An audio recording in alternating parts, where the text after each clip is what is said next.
All right. We are live. We're live on stereo under Flossyman 76. We are live on YouTube.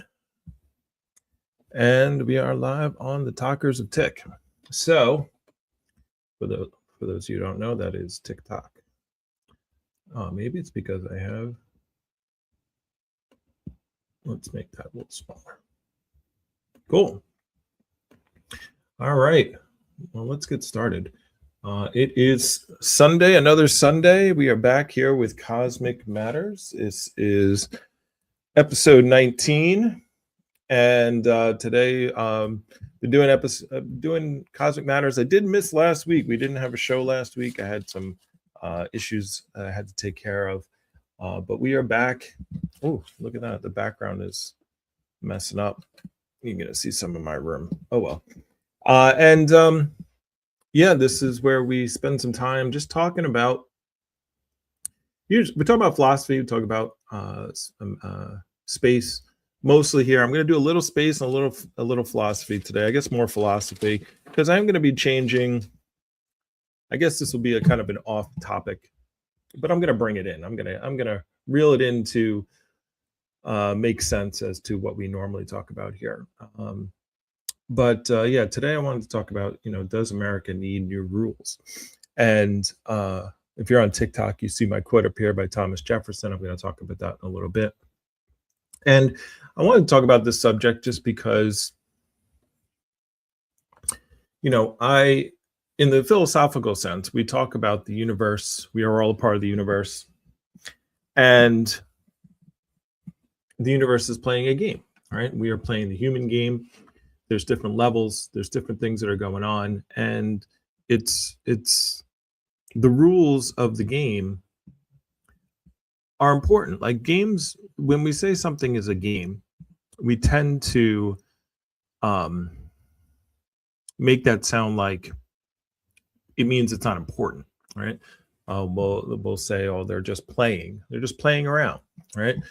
But it's not necessarily important, but it can be taken seriously, right? Like we say we play the piano, we play all kinds of different games that are doesn't have to be taken.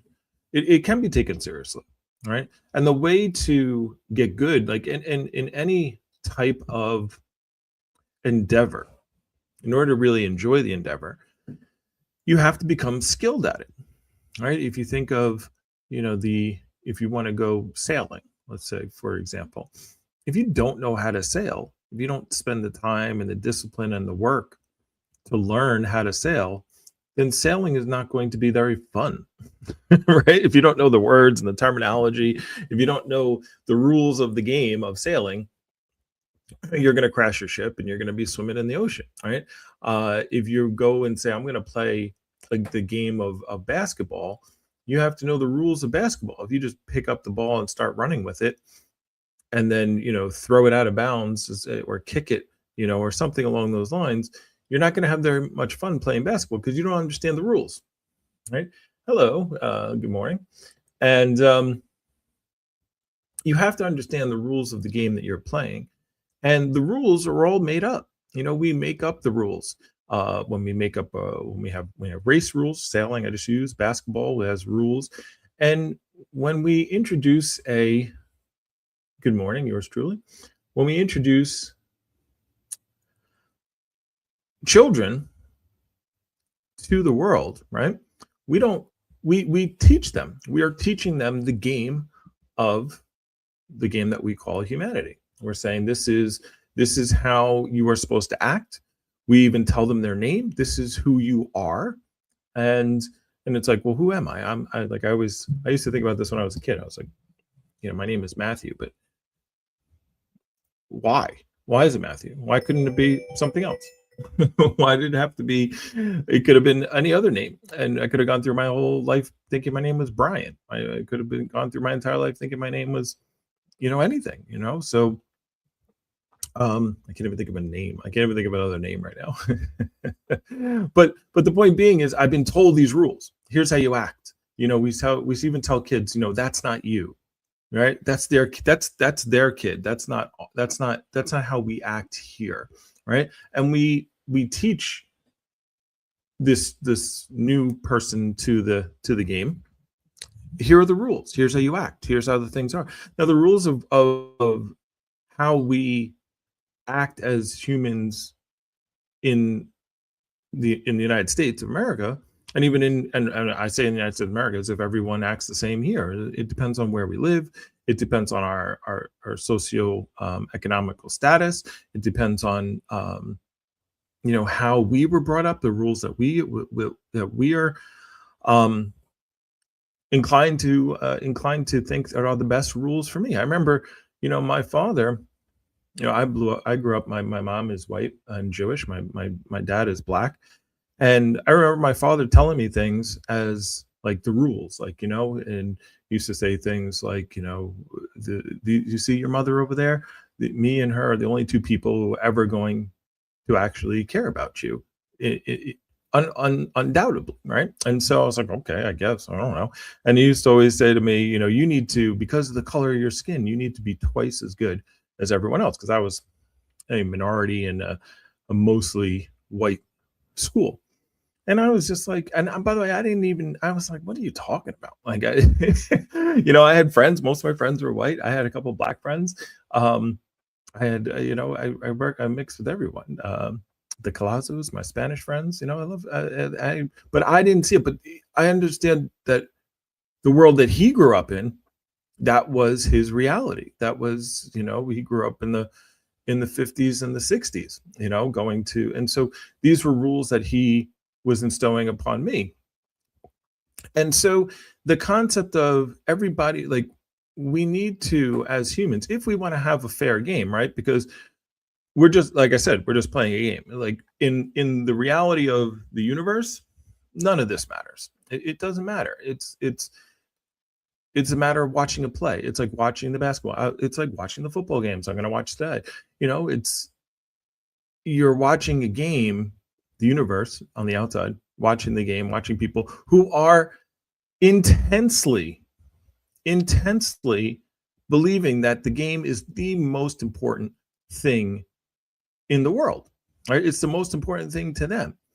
And this is what the universe does. If you want to believe that and again, this is my beliefs, my world belief, but if you want to believe that the universe is a consciousness and is going to be around forever and just wants to enjoy doing something, if you're going to be around for infinity, trillions and trillions and trillions of years, never ending, then you want to experience everything, right? And one of the ways you're going to entertain yourself is by forgetting who you are, forgetting that you have the power, that you are the universe itself, and making little small microcosms of yourself, and then letting those things play, letting it play out, knowing and forgetting that it's just a game, right? And getting so invested in the game that you're playing, right? Now we're playing the human game, the game of, hey, what's up, Christelle? I see you there. Getting invested in the human game of, I got to do that. Like, if you really sit down and think about everything that you're trying to do, is any of it going to matter? And in a world where if you just step out of the game, right, just like I'm going to watch the football game, and then as soon as the football game's over, as soon as football game's over for me, it's not gonna matter. As soon as the football game is over for them, yeah, maybe it'll matter a little bit. They're like, oh, we're gonna go to the next round, or we lost, or the people who lost are gonna go home and they're gonna be time with their kids and blah blah blah. And eventually, they're all going to retire and watch the game, or maybe not be a part of the game anymore, right? So it's just a microcosm of what's actually happening in life, right? And so think of all the human beings that have lived and have thought everything was important and their life was important. And as I say this, I don't want to belittle. I'm trying to walk this line. I don't want to say that your life isn't important, right? It's like, it's important to you. right? Your life is important to you. It's something that the universe wants to do, but everything in the universe has its own importance. But the importance is only upon you. There's people who don't even know there's a football game today. And as important as it is to the people who love football, the people who don't love football, to the rest of the universe, is just a bunch. This is these little organic things running around on a little small section of a little tiny planet, and that's it. Like it's very insignificant, but it's very significant, and it's huge to the people who are playing, who dedicate their life to it, who practice every day, who are playing injured and hurt and giving everything they possibly can to this game, right?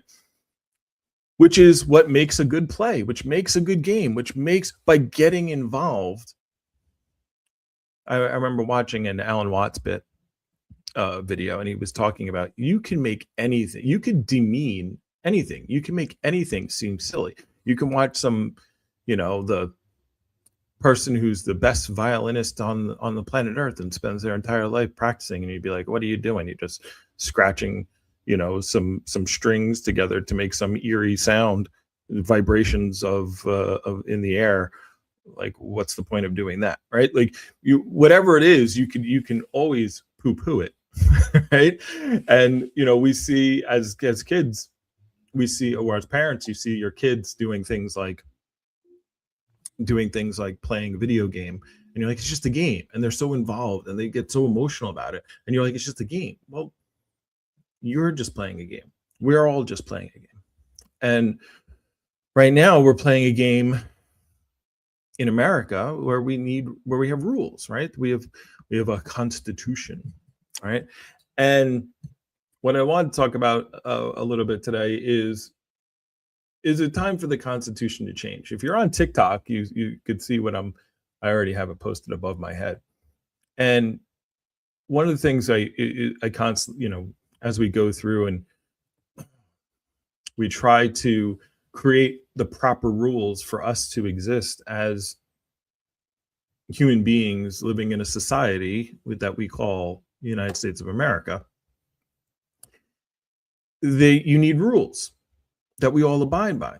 And it started off as the Constitution, but the problem is that the rules are too old. Like, they don't work anymore.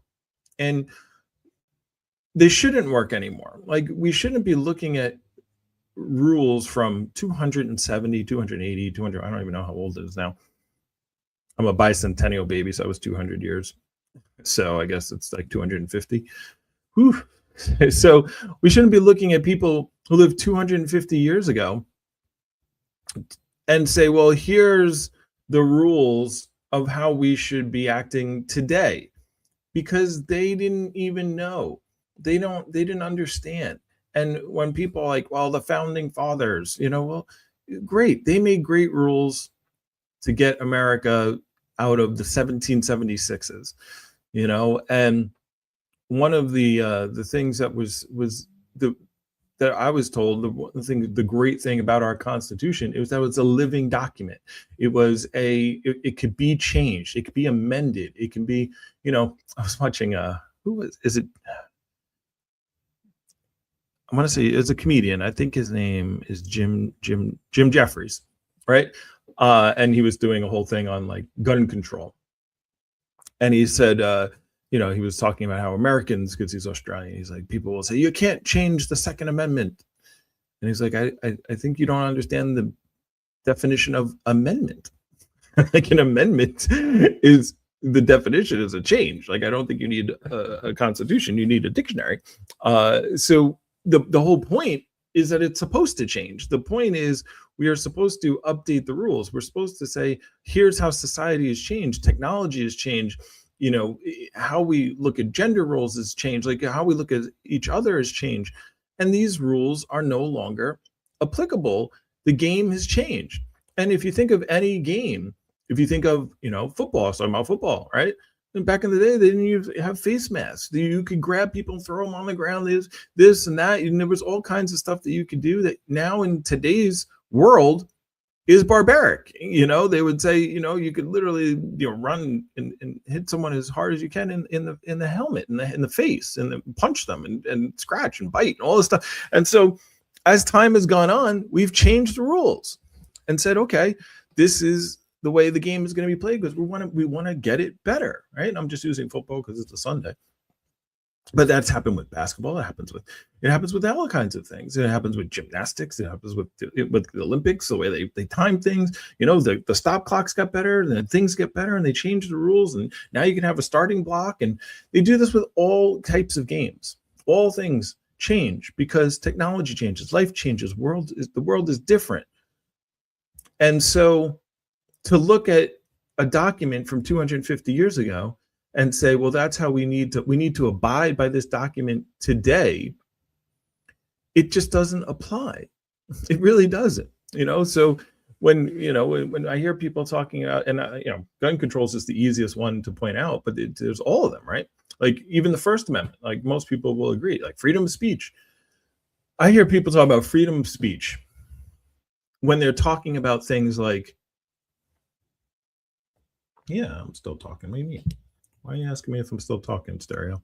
I hear people talk about freedom of speech when they're talking about like a company. They're like, well, I have freedom of speech and the company can't fire me. I could say what I want. It's like, you don't understand what freedom of speech is, do you? Freedom of speech for the government, for the Constitution, basically means that you are allowed to say what you want. And then they hadn't even amend that because you can't say things like, you can't yell out there's a fire in a crowded place, and you can't do things that are going to jeopardize or jeopardize people's safety, right? So they even had to change that. But the freedom of speech was basically written to say you can disagree with the government. You can, and without penalty, you can speak your mind and say, it was because there used to be kings, right? And they would say, you can't speak against the king. So they were revolting against that. And they said, yeah, sure, you're allowed to stand up and you can't be put in jail for your political beliefs. And that was great at that time. But now, in this time, we have things like the internet. They weren't thinking about, well, what about social media, right? What happens when that comes out in the year 2000, 300 years from now? Like that wasn't a part of what their thought process was. And so because I've gone back and forth on social media, like because freedom of speech, right? And I've heard people say, well, freedom of speech doesn't equal freedom of reach. And so you have the right to say something and you don't go to jail, but does a social media platform have the right to shadow ban you so no one will see what you say? Should they have the right to just ban you, period, and kick you off the platform? Do they have the right to flag your information as false or true or whatever? Like the point being is, I'm not trying to say what the rules should be. What I'm trying to say is that this is a conversation that needs to be had, and we can't look at the First Amendment because it wasn't written for this situation. We as a society today have to come up with, and we shouldn't just leave it up to the judges, right? Because again, those are rules that are put, like the judges are put in place by the old rules. Right? Same thing with, that's just the First Amendment. The Second Amendment, same problem. When they're talking about like the Second Amendment, and people are like, these are my rights. I have a right to bear arms based on the Constitution, the Second Amendment. They weren't talking about the guns that we have today. They were talking about muskets with like, you shoot it. If the accuracy of it was, they didn't even have bullets at that time. They didn't even have bullets. They had like a little round ball. And so you literally would miss what you were shooting at, like 60% of the time, because before they even came out with the science to make bullets so that you could be accurate with a shot, right? And so you would shoot the musket, and then you'd have to put some gunpowder in there and tap it down with the thing and put another musket ball in there and then get ready to aim it and then shoot it. That was what the Second Amendment was written about, right?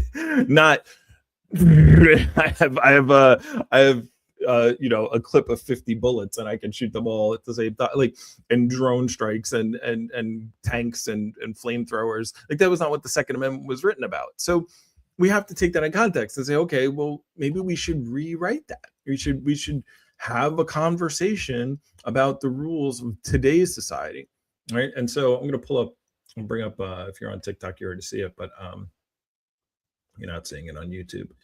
So I wanted, for the people who are like, oh, we have to listen to the founding fathers. Well, I brought up this clip from this quote from one of the founding fathers, and this quote is basically, it's Thomas Jefferson famously believed that the earth belongs always to the living generation, asserting that constitutions and laws should expire. Asserting, excuse me, let me read that correctly. He was asserting that constitutions and laws should expire and be rewritten by each new generation around every 19 to 20 years to remain relevant, famously stating every constitution then and every law naturally expires at the end of 19 years. If it be enforced longer than that, it is an act of force and not of right. He felt societies shouldn't be bound by the dead hand of the past, comparing it to forcing a man to wear clothes that fit him as a boy. Okay, so I'll leave this up a little bit. Yeah, my reading skills are, oh yeah, I'm going to leave it up there, and then I got rid of it. So again, just looking at that, like, so when you talk about, oh, the founding fathers, well, here's one of the founding fathers. Here's one of the people who were part of writing the Constitution. And I'm going to read this again. I'm going to read that again because I got another person on star here, and it's just important to understand. And it should be something that we should all discuss. And as far as saying it should be done, like, this is what is causing all the problems today. Like, we have this problem with what's going on with, the woman who was just shot in Minnesota.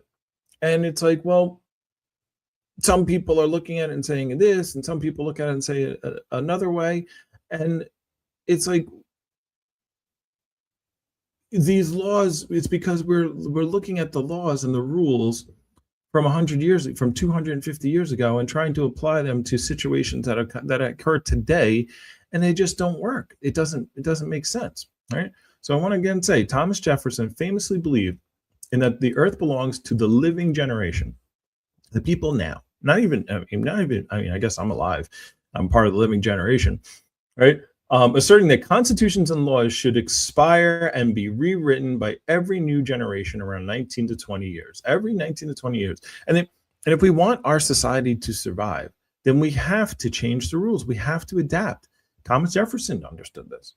He's like, the things that we're doing and talking about today are not going to be the issues that are going to happen in 20 years. And look at how much things change. And now we are going into a world of AI and robotics. How are we not? We need to have rules in place. We need to think about this and not say, what are we going to use the Constitution to figure out if AI is going to be considered a sentient being, and should a robot have rights? Are we going to be able to just beat the robots up? Are they going to like we need to start thinking about this before, and that's not anything that someone like my mother's almost in her 80s has to worry about, right? But it is something that the next generation has to worry about. And so there should be written rules. We should sit down and say, hey, we're going to be playing this game now with AI and robots, and that can change. Like, we look at video evidence and we look at these kind of things and say, well, maybe we need to change this, right? Maybe we need to come up with new rules for how we act and for the game that we're playing, because the old rules are not applicable anymore. And by trying to enforce the old rules, we are hurting ourselves. They aren't just. They don't make sense. They don't make sense for where we are now. So,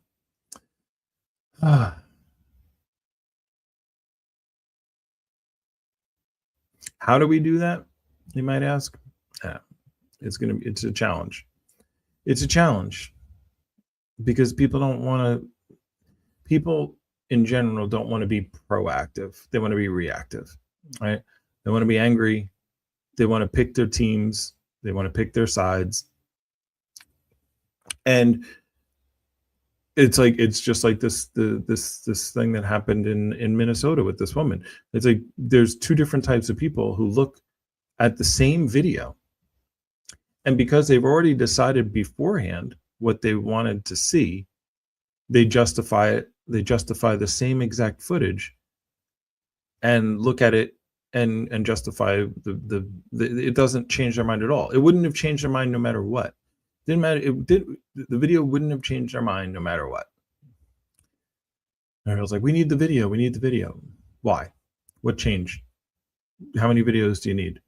The people who are on one side are going to keep believing what they believe, and the people on the other side are going to keep believing what they believe. And this is why, and when they look at the precedent of law and the rules that we have, it's so confounded. I think I was watching this thing about like Elon Musk, and he was talking about Tesla, and that he wanted to get rid of the mirrors, the side mirrors on the car, right? And he's like, it is so hard to get rid of this. He's like, because the mirrors, the law was put in place, the rule for the mirrors was put in place for the side mirrors in a car. It's like all cars have to have side mirrors. He's like, well, yeah, but I have a better technology. I have a way to make a camera. We can make the car more aerodynamic because I can put the little monitor inside the car as opposed to on the outside of the car. And so we can get better mileage there. And there won't be a blind spot because the camera can see that area that is a blind spot for people. And you can just see, and it's a much better solution. But because of the rules that all cars have to have side mirrors that was put on the, when car, in the early 1900s, and you can't, and nobody ever changes a rule, and it's so hard to change anything that now we have an inferior technology. He couldn't do it. Right? It's like, I got to put side mirrors, but like the Cybertruck, for example, has side mirrors that like you can literally detach because it has to be made with side mirrors, but you don't need them, right? And so that, like, this is how societies end. This is how games end, right? Because they become inflexible. They become stuck, right? And that's not the way the universe works. The universe doesn't like stuck. The universe, you have to be fluid, you have to be willing to change, you have to be willing to adapt. This is how the universe works. And unfortunately, people don't like adapting. People don't like change because it's hard, it's tough. An old mentor said people always want change, but they don't want transition, right? Because transitions are hard. People want to lose 20 pounds. They don't want to go through the transition of losing the 20 pounds, right? People want to, they want their life to be better as far as money wise in situations, but they don't want to go through the transition of what it takes to build a business or learn a new skill or whatever it's going to take, right? And so we all want change, but we don't want transition. And unfortunately, though, if you don't change and you don't go through the transition, then things break. And unfortunately, we happen to be in a country that seems to be getting closer and closer and closer to that breaking point, and it's because we don't do this. We don't change the rules. We took a document that was supposed to be a living document that was supposed to be amended, and we don't even talk about amendment. So we don't even. It's like there's no way we would ever amend this, and people feel lost and they feel that they can't invoke change. That's why they go out and protest. Protests, I don't know. I don't see any point in protesting anymore. Has anyone seen any changes, whether you were on the right protesting at the Capitol building or you were on the left and you're protesting about ICE, or you're protesting about Black Lives Matter, or you're protesting about Wall Street, or you're protesting about what I don't, maybe I'm wrong. Please tell me if I'm wrong. Maybe I haven't seen the results of the protests, but it just seems protests are just okay. No kings. Okay, what happened?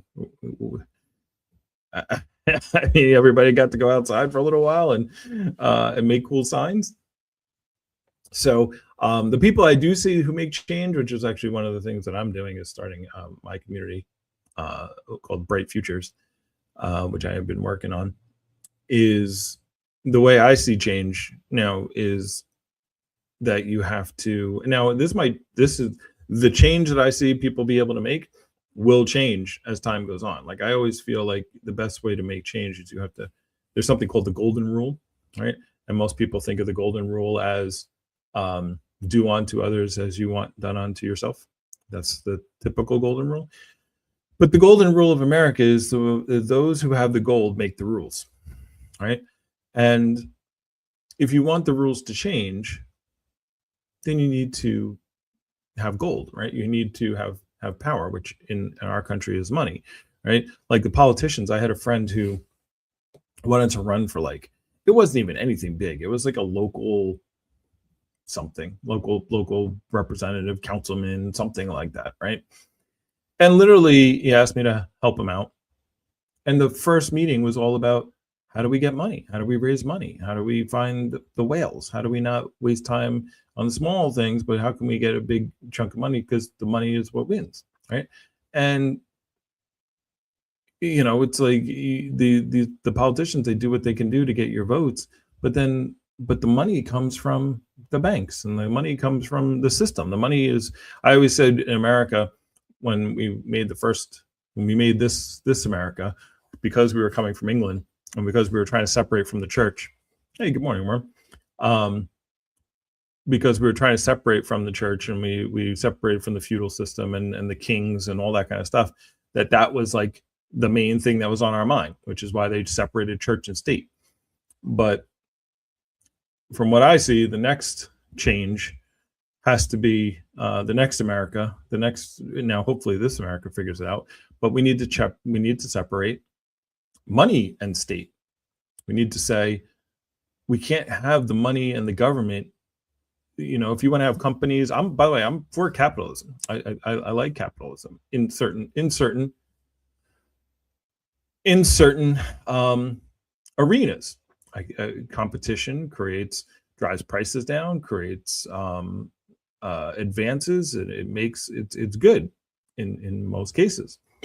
But when you and I don't believe in monopolies, but unfortunately this is what we have in our country. We have very small amount of media, we have very small amount of companies that control the food, we have very small amount of companies that control the energy, and a very small amount of companies that control the entire stock market. We got like Vanguard and BlackRock that own like almost everything. And so the point being is that the government is supposed to be the referee, right? Like there's supposed to be competition, and then the government is supposed to be separate and like a referee. And yes, the referees might make mistakes, just like in any other game. Just like in any game, the referees can make errors, but we need to stop. We can't have the teams just saying like, well, whoever bribes the referee the most money wins. And that seems to be what's going on in our game right now. The judges are bribed and bought. The Congress, the Senate, the president. That's all about the money. I posted a post on my Facebook, and it said it took me I search on Grok, but it took me 2 Grok searches to figure out why we invaded Venezuela. and actually, let me quote myself correctly. Let me look real quick. One search was how much money did the oil companies donate to the presidential election? And that was a bunch. And then I wrote, where are the best, in the Western Hemisphere, where are the biggest oil reserves? guess where number 1 was? Venezuela. Guess where number 2 was? Canada. The places that are president. And by the way, this is not a right or left thing. This is not Trump bashing, because I would have done the same thing when Biden was in office, because I said, like, why is Venezuela such a priority to Trump? It took me 2 searches to get my answers. First one, which country has the largest reservoir of oil in the Western Hemisphere. Second question was, I almost pop up. What key donations of companies to Donald Trump's campaign? Chevron, Exxon Oil, Occidental Petroleum, and ConocoPhillips. These giving hundreds of thousands of $2 million in one super PAC. Exxon Mobil gave on over $1 million. Blah blah blah. Right now, again, I don't want to. This is not like let's bash Trump, because I could do the same thing for Biden and say where were his contributions, and they came from the United Auto Workers, which is why Tesla was left out of the EV summit. Like they were all about EVs and electric, and they gave all this money to build these plants and $7,500 tax credits, and all this money was given to Ford and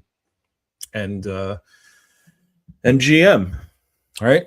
So it's both sides, and it's funny when I watch people. I have friends on both sides, and like I have some friends on my Instagram that all day long, it's just posts. They'll post like every day, maybe 8 to 10 posts of videos of their echo chamber of like why the liberals are horrible, and then I'll get through all those posts, and then I'll have my liberal friend. It's like, and their 10 posts on why the Republicans are awful and racists and this and that, right? and I don't.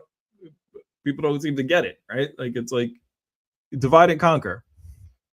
Like we can't move ahead as a society if we can't even converse with each other. If we can if people can look at a video, the same exact video, and both be convinced that video says their side is right, right? Because they thought their side was right before they even watched the video, and whatever they saw in the video, they were going to.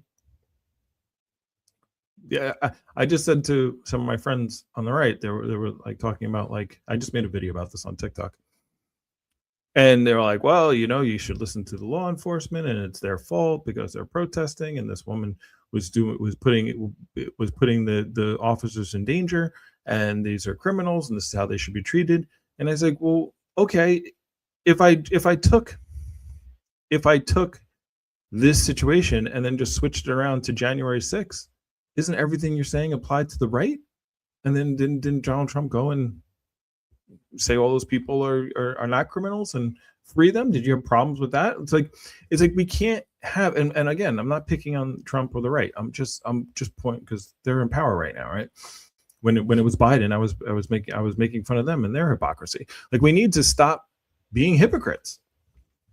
We need to say we want Team Human, Team America, fine, whatever. We understand that we all have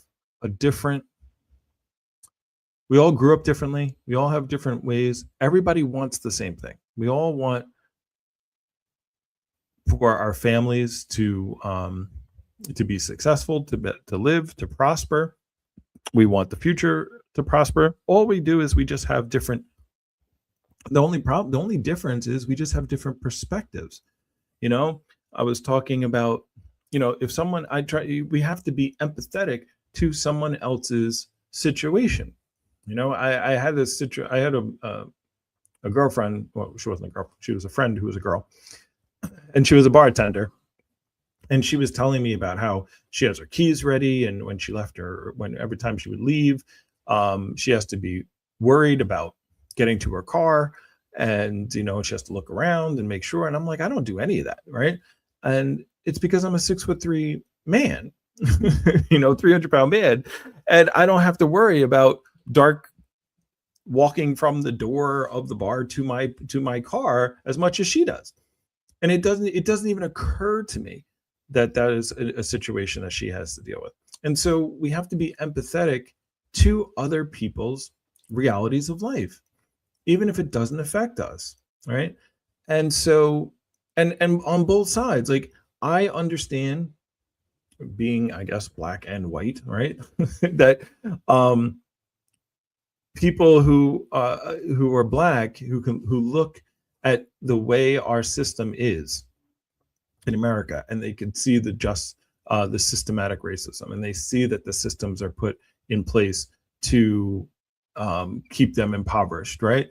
They talk. I understand all the arguments. It's like, it's like, wait, the people on the right say, oh, well, look at Chicago. There's all these guns. It's like, well, all these black people with all these guns, and they do the most killing.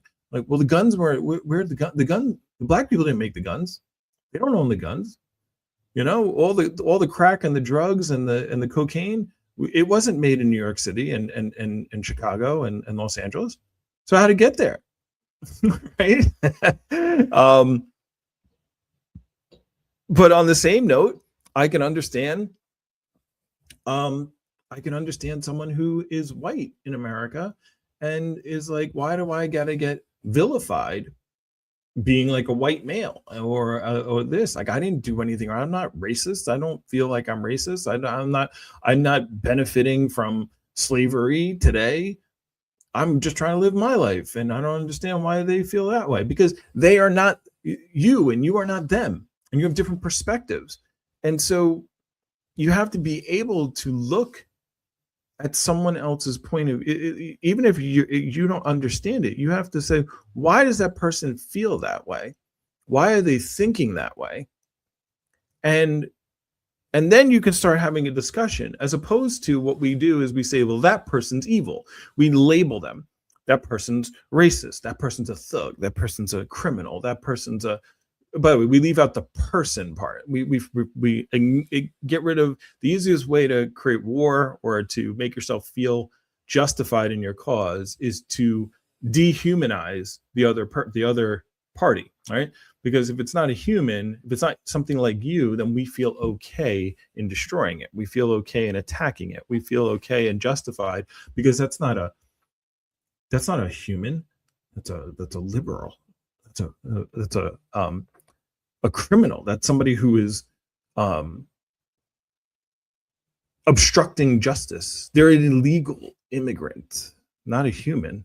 They're illegal. Alien. They're an illegal alien. You know what an alien is? Not human. Right? And so now we're justifying everything. They shouldn't have any rights. Why should we treat them like anything? And so when you can dehumanize somebody, you can then therefore justify your treatment of them in any way, shape, or form that you feel like. And this is what we do. And again, this is not like a right or a left thing. This is just what is done, right? The left does the same thing. Oh, this person's a racist. Oh, they don't agree, and everything. Oh, they're racist. Oh, they don't think there should be reparations. They're racist. They don't believe that this and that. They're racist. So the Ku Klux Klan member who's literally stringing people up and hanging them is racist, and the person who just doesn't who said the N-word while reciting a song, who's a 16-year-old girl who's singing a song and says the N-word because she's reciting the song, is also racist. Right? So you put those two people in the same bucket, the same word, because it just dehumanizes them. And again, once you dehumanize somebody, hello, whoever keeps typing hi in my comments, if you can dehumanize someone, you can therefore justify treating them as less. And therefore we can't agree. We can't come to. I always said the best way for us to come together as people on planet Earth, as humans, is we need an alien invasion. We actually need real aliens. Like, we need the aliens. I hope the aliens come. Now, the sad part is if the aliens come, we're all dead, right?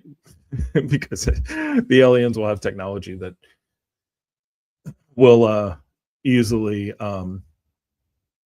overwhelm anything that we have as far as that goes. I know we're the heroes in our own mind, but the aliens would win. We'll lose to the aliens. We'll lose to the robots. We're going to lose to the AI. We're going to lose to all these things, right? Hopefully the AI and the robots see us as good pets. That's what I'm shooting for, that they see us as, that they love us and they take care of us just like we do our pets. Right? And they don't see us as a threat, because just like our pets, if our pets started biting our kids or biting other people, we would put the pet down, right? And the pet doesn't have a chance. So that's kind of how I feel humans are going to be. But I'm off track as usual on tangents, but let me get back to my original point here. Is that we need to come up with better rules. Um, we need to come up with rules for the internet. We need to come up with rules for how actual Congress works. If you actually look, I remember sitting down.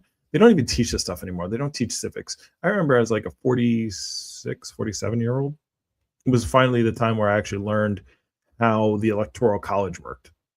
Like I was like, I didn't really even understand it. I was like, I don't get it. And if most people understood it, they'd be like, what the hell is this? This is the stupidest system ever. I hate the Electoral College. It doesn't make sense.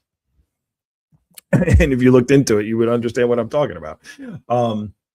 It's like, for those of you who don't know, like when the Electoral College happens, everyone votes, right? And then each state has its number of electors.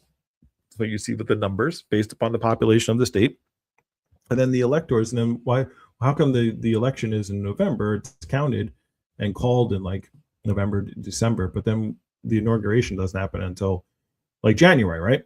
Because then all the electors have to go and they have to put in the votes. Now the electors, by the way, they don't have to vote the way the people voted.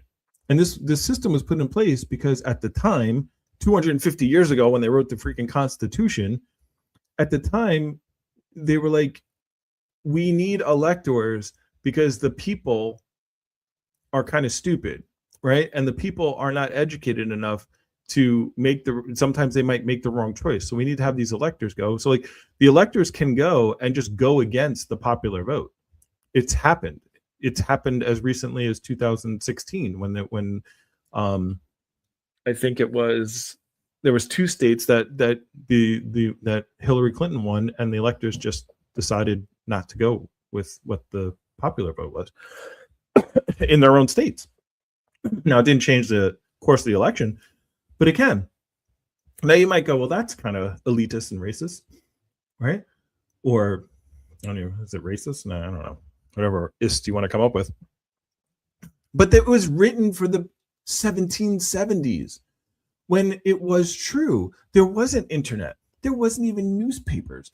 The people didn't know what was going on. How would you find out what was happening you'd only know about your local elections? How would somebody in the 1700s, in the early 1800s, someone who lived in Maine know about something's happening in Virginia? Like, how would they know? It would be like horseback, a letter, a handwritten letter with a feather that's going to explain to the news. There wasn't even a freaking printing press. Oh, I guess there was a printing press, but you get my point, right? It was not the way newspapers work today, or internet, or anything. So the general public didn't understand what was going on. So they might have needed electors to make sure that these people, and they couldn't even read. Most of them didn't even go to school. So yeah, it doesn't make sense in today's society, but it did make sense then. And that's why it doesn't need to exist today. This is why we need to go back over the rules and say, in 2025, these things don't apply to us anymore. And again, I'm going to read the Thomas Jefferson quote because it's so important. This was the founding father, right? One of the founding fathers, Thomas Jefferson, famously believed that the earth belongs always to the living generation, asserting that constitutions and laws should expire and be rewritten by each new generation around every 19 to 20 years to remain relevant, famously stating, quote, every constitution then and every law naturally expires at the end of 19 years. If it is to be enforced longer than that, it is an act of force and not of right, end quote. He felt society shouldn't be bound by the dead hand of, get myself out of here, of the past, comparing it to forcing a man to wear clothes that fit his body as a boy, right? So there's a quote from the founding fathers. Everyone wants to bring up the founding fathers, but they only want to bring up the founding fathers when it perpetrates the values that they have, right? The things that they want. Then the founding fathers and the Constitution is super important, right? When they want to keep their guns, or they want to keep their freedom of speech, or whatever it is that they're talking about, then they want to bring it up. But they don't want to talk about the Constitution and what the founding fathers said when it doesn't agree with the point that they want to get across. And we need to get rid of that. We need to eliminate our egos. We need to be able to say, I'm wrong. We need to look at other people and have empathy. It doesn't have to be sympathy. And by the way, empathy doesn't mean you have to agree with a person. It means you have to understand it and take the time to put yourself in their shoes and understand where they are coming from, right? Like, I have a lot of empathy for women. I don't agree with them all. I don't agree with everything that feminism says. I don't agree with everything liberalism says. I don't agree with everything that the right says, or MAGA says, or anybody says. I don't agree with anything that ultimately anything. I'm on team human. I'm not on team left, right, man, woman. I'm on the team that makes humans better, that advances us as a species. That's all I want. That's what we should all want. And to come to a conclusion that's going to move us forward, you don't have to agree all the time, but we do need to have rules in place that we go over, that we look over every generation. 20 years sounds good to me. That we spend the time to say, is this relevant anymore? Do we need mirrors on? Are we gonna be making cars that drive themselves? Like, how silly will this be? We're gonna have cars that drive themselves with side mirrors on them. Why? It reminds me of that old there was an antidote, a story antidote. Acid. How do you even say that? Anyway, whatever. Of the mother who's making bread, and she's teaching her daughter how to make bread, and she cuts off the end of the bread and throws it away. And the daughter says, why did you do that? Why did you cut that part off? And the mother's like, well, that's because that's how you do it. That's what my mother taught me. And she goes, okay, well, let me talk to grandma. She goes to grandma. She says, Grandma, I was watching the bread being made, and you see that we cut almost a quarter of the bread off and threw it away. Why do we do that?